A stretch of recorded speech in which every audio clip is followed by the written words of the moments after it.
guys, welcome back to another podcast live episode. Again, these are recorded live, but they're not going out live, so please don't comment expecting me to be here right now. But if you do have anything to say, pop it in the comment down below. I will always respond. Okay, so I am back with another episode, and this creator, my guest today, Taylor Heaton, she is better known as Mom on the Spectrum, if you come across YouTube, and seen her on there. And I definitely have, and this is why I'm excited to introduce Taylor to you guys today. So Taylor, what's going on? Hey, I'm excited to be here. I'm having a little bit of a fangirl moment, honestly.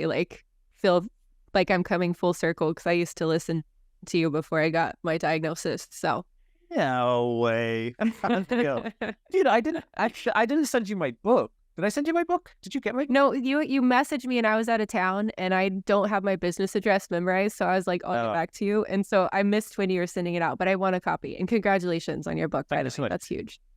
As soon as we finish this, email me or message me on Instagram. Send me your address. I will send your book straight out. I have like tons going out to people, my friends and stuff. So yeah, let me know.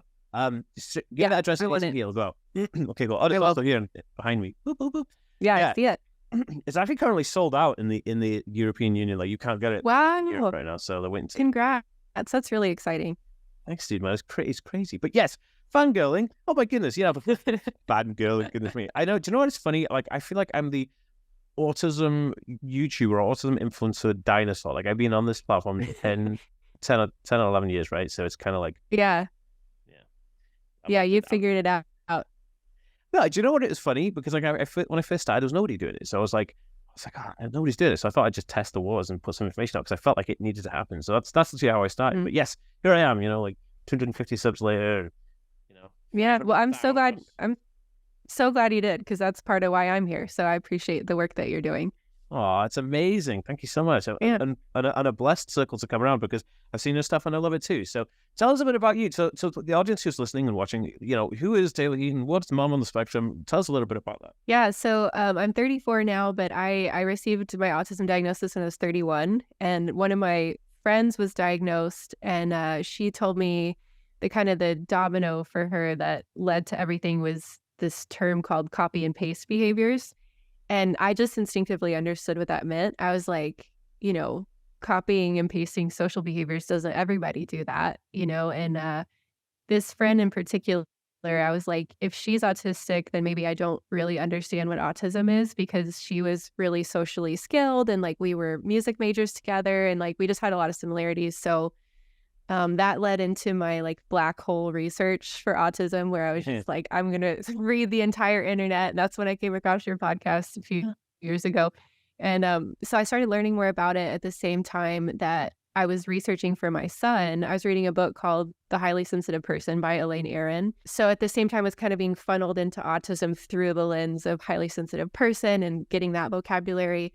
And so it all kind of came together during the pandemic. That's when I received my official diagnosis, and it just really felt like coming home in a way that I felt like I could finally quit running on the hamster wheel of like trying to understand my brain and trying to feel like I could make sense of my life.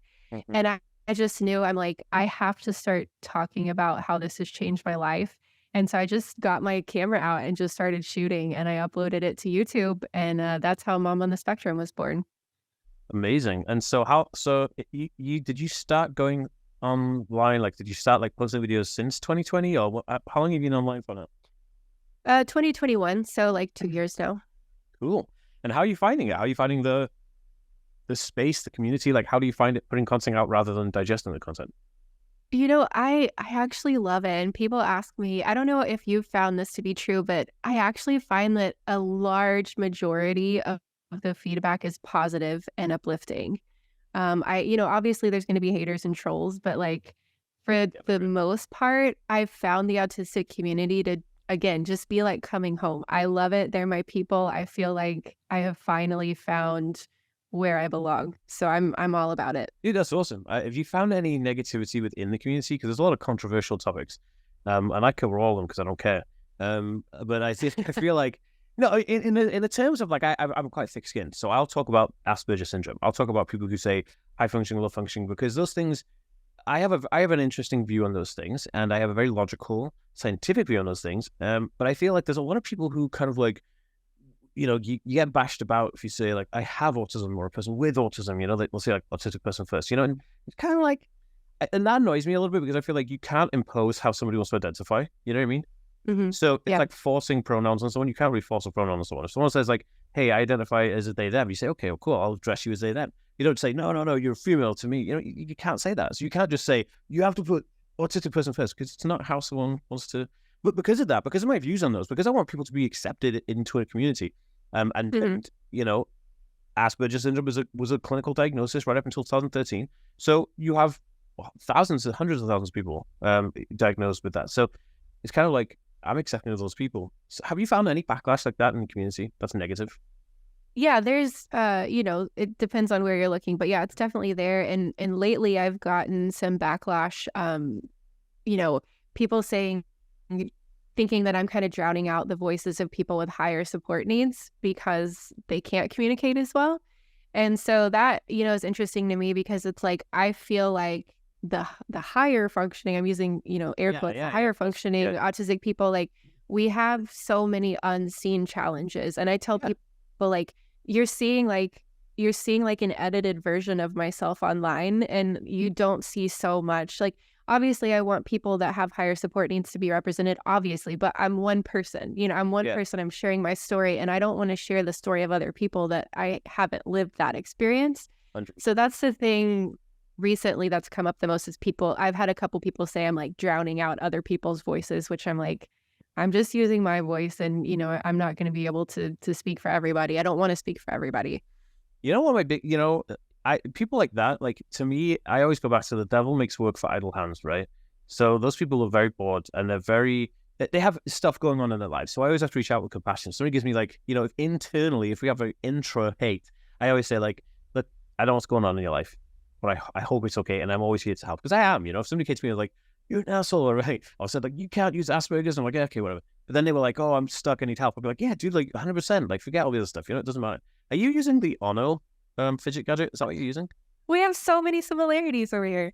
Dude, that's crazy. I have, yeah. By the way, guys, we have the same computer. We're using the same kind of like Apple keyboard and mouse with iMac that matches this mint green color, which is lovely. It's funny. And are you using a Blue Yeti microphone? Yeah. Yeah, I used to have a Blue Yeti. Well, I do have a Blue Yeti microphone. I've upgraded to this Shure podcasting mic, which is great, because I'm all fancy schmancy now. It's interesting. Like, if autistic individuals like yourself and myself, who are able to verbally articulate our needs and issues, then if we didn't have those people, then you wouldn't have anybody looking into the people with like higher support needs, right? You definitely need a bigger voice. And I think, like, for me, it's always like look, if we're not doing it, nobody's going to do it. You know what I mean? And who better to do it than people within the community themselves? But it's sad. It's sad that people find issues with people just trying to help. Like, nothing that we do is sinister. Like, anything I do, my entire business, my ethos, my team ethos is, we want to help as many people as possible as quickly as possible. That's it. There's nothing else in my business like ethos. Like that's it.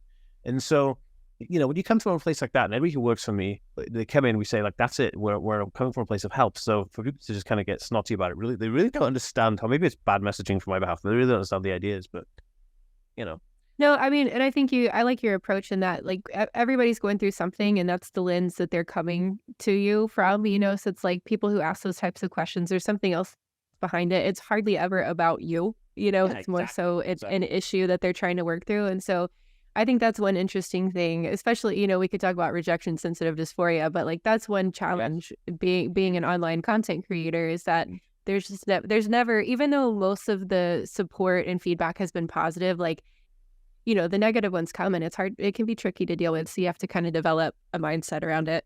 Yeah, 100%, dude. And you kind of just develop it. And you do develop a thick skin, because you're just like, oh, do you know what? Like, it's marginal, and these people are just obviously like people who had hugged as much as children or whatever, So it's like, you just need to kind of give them that extra love that they didn't get, right? So how have you found, like, navigating doing something that's quite online intensive, like creating videos is intense, right? So I put out 100 pieces of content a day for the AspieWorld, and we're on every social media platform going. We put 100 pieces of content out a day. We're running 5 or 6 different websites. We do a lot of things. Okay, I have a team. It's only a small team. Like, we have 2 editing teams. I have an assistant, I have a graphics person and a website guy. So, and a customer support person. So there's a very small team of people, but like in terms of getting that much content done, I am the sole content creator, right? So I have to put out content, and it kicks my ass. But luckily, I have ADHD, and so I'm able to just like get on it, right? How do you find, navigating life as a mum, as a wife, as a human in, you know what I mean? Like, how do you find it? Well, it's been really difficult. I mean, this past year, I don't know if you saw, and I'm doing well, but I went through a divorce this past year. And so, so sorry. This was, it's okay. I didn't mean to say the wife thing then. I'm so sorry. No, there's no, I'm happy to talk about it. And honestly, I'm so much better on this side of it. But like, it's been a blessing and a curse with my business because I can take off whenever I want, but it's hard because when you're going through a tough time, there's nobody there to hold your hand and say like, you need to do this. Cause it's just me right now. Like I'm just a sole team of myself. Yeah. So there's been a lot of flexibility to where I can take time off and just like take care of myself. But it definitely, I've had so much burnout this year. And that's been hard to manage because, trying to create new content when you're burnt out it's like just scraping from the bottom of the barrel. It's really, really difficult. So yeah, I really love the flexibility of it. But when I'm in periods of burnout, it's really difficult to like find a path forward. Interesting. And I definitely feel that. I mean, what I do to do that is I batch film content. So I'll spend a couple of weeks filming, hundreds of pieces of content and then put it all onto a drive. And then like, obviously we're having a team edit it. But, but the thing about it is like you have a back catalog of videos that just go up, whenever you want them to. So if you are in burnout stage, you're like, it's okay. Because I've been in burnout now for like 4 weeks. I just had a baby 10 weeks ago. So it was okay. Thank you. And then it just hit like kind of like about 3 or 4 weeks ago. I was like, I can't do this, I can't wait. So I've been busy behind the scenes, like building different products and stuff like that to keep myself actively helping the community. But also most of the videos that are going out now are videos that I filmed like a year ago. So which is good and it's helpful. So maybe that's something to kind of look at, maybe batch production, Yeah. What's the future of the spectrum, more on the spectrum and Taylor Heaton? Like what's your vision for the future? What's your goals? What are you going to do? What's the juicy stuff? Okay, so what I love, like what's transformed my life the most is connecting to a community who gets it. Like whenever I interact with the autistic community, I'm always learning more vocabulary to explain my experiences. I feel more validated. I feel more like more of an authentic representation of myself. I'm learning how to unmask. And so my goal is just creating more and more community opportunities for the autistic adults of the world. Yeah. And my big long-term goal is, and I need all of like the feedback from the community. Like I want to create like regional conferences where we can all get together in a sensory friendly way with like all kinds of fun, like fidgets and like let's wear pajamas and let's, different people present on their special interests and I just like an autistic free for all, but like in a fun sensory friendly way. So my long-term goal is to have like little regional conferences where we can get together in a safe community format that works for people of all different needs. So that's where I'm headed and I'm really excited about it. Dude, that's super. Would you ever be interested in collaborating on something like that? Because I have a business I started called Autism Social Summit. So we're putting on our first ever event in Canada in 2024 in April. But we're branching out to United States and Australia. And so we have sponsors like Facebook and YouTube. So it'd be interesting. If you're interested, we could talk about, collaborating on those things and we could make your realities come to light. Yeah, absolutely. I mean, I don't really care. Like, it doesn't have to be under my name. Like, it's so healing for myself and just others in the community. Like, that's been the most transformative part of my journey is seeing autistic people connect with each other. And I know that there's so many hindrances for us who have social differences. And I'm here. I'm like, I want to help people figure out how to connect. And so like whatever format that happens in, I'm happy to offer my services. Would love to collaborate. Oh, 100%. We'll get down with that. Right. 100%. Okay, that's perfect. So my closing question to you is, what would you like anybody to know who was in your position back in 2020 or before 2020, before you got diagnosed? What would your advice be to anybody who was in that position like you? Especially women, if that's okay. Yeah. Okay. So especially for women, my advice lately that I'm giving is trust your intuition. You are not too sensitive. Trust your experiences. One thing that I've found, I don't know if you found this as well, but autistic people tend to be in close proximity to some pretty controlling personality types sometimes. And so I think that I think it's really important, especially for women, to trust your voice, start speaking up. It can be really scary. I know a lot of us are people pleasers and we tend to kind of like try to take care of other people's feelings first, but really lean into your experience. Don't talk yourself out of what you're thinking or feeling. Ask all the questions, trust your intuition, and like part of trusting your intuition when you've gotten away from doing that for so long, especially if you're late diagnosed and you're not aware of your tendencies, it can take a while to like relearn how to trust your intuition and how to flex that muscle. So just baby steps. Like I tell people, try, choosing a different cereal at the grocery store, like just little things that feel good, taking small steps towards like identifying your wants and your needs. And that will help you slowly start unmasking, starting to feel like a more authentic representation of yourself, more comfortable in your skin. But definitely at the end of the day, trust your experience, trust your intuition, and lean into that as much as you can. I love that. It's beautiful. So Taylor, how can people find you on the web? Where do they go? So my website is momonthespectrum.life, and I'm mostly on YouTube. You can go to youtube.com/momonthespectrum. But you can find all my resources, momonthespectrum.life, my community events. I have downloadable resources. One thing I'm really proud of is the Big Autistic Resource Guide. So that's about like 50 pages now. It's free to be featured in if you have an autistic business, product, service, social media account. And I try to put that out quarterly so you can find all different types. Like my idea is that there's so many autistic people out there that if we could have a hub of like all of our products and services, we could keep each other in business. 100%. Yeah. Am I on that list? You can, yeah, I'm sure you are. I mean, there's so many sure people. I'm sure you asked. Yeah, so about that before. Yeah. And people submit stuff all the time, so I'm sure people have submitted you as well. But yeah, it's just an ever growing list that you can download for free. You can be featured in for free, and it's all at momonthespectrum.life. Amazing stuff, guys. You heard it. I'll link everything down below that Taylor has just mentioned. And any questions, remember, reach out to me in the comments and I'll pass them on to Taylor. I'm sure that your DMs are maybe open, but if they're not, you can also comment on your stuff, I'm guessing. And if you do comment, I'm guessing you're going to comment back. Guys, as always, it's been an absolute pleasure. And thank you so much, Taylor. It's been amazing getting to know a bit more about who you are and what you do. So thank you so much for coming on the show. Thank you. Thank you for the work you do for the community. It's much appreciated.